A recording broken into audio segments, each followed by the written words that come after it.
Men will argue with their feelings so that they're always right, because no matter what, your feelings are valid. Fellas, if you tired of dealing with women like this, I'm gonna give you a little get around that.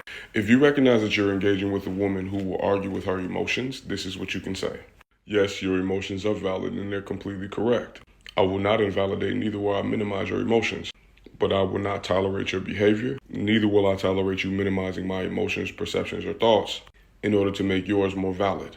If your emotions are valid, mine are just as valid. Ladies, I'm going to tell y'all this one more time. One, if you are holding a man accountable to actions without identifying how it is that your emotional responses interrupted him delivering that action to you, you're minimizing how it is that your emotional responses are preventing that man from meeting that need. That's one.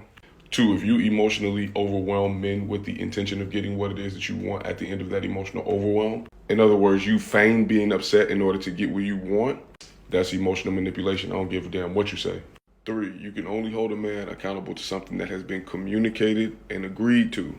In other words, if you talked around your need first and talked directly at your need second, then that man has the ability to call you out on your inconsistencies and your inability to make a decision as a red flag that's apprehensive for him to deal with you as a woman.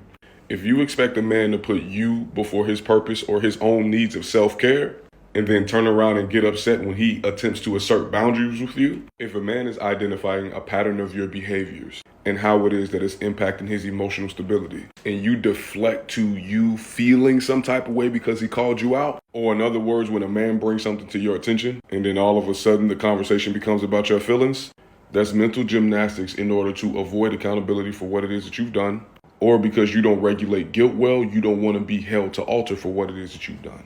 See, there are a number of men who will not call women out on their emotional diversions because of the patriarchy, G, and this is what I mean.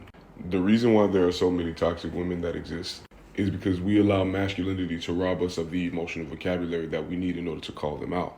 Because most of us as men respond to women irritating us that way with escalating or shutting down.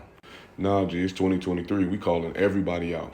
So ladies, if a man is showing you that he doesn't want to be with you or saying that he doesn't want to be with you, and you're constantly trying to show him otherwise as to why you're a great woman, that's also a form of emotional coercion based upon the expectation that simply because you are performing femininity, this man is supposed to be attracted to you or want to settle with you. And if y'all want me to keep it a lean bean, on the women's side, that's where a lot of these niggas ain't shit conversations is coming from. It's an unspoken expectation that men are supposed to put their partner's emotional needs before their own.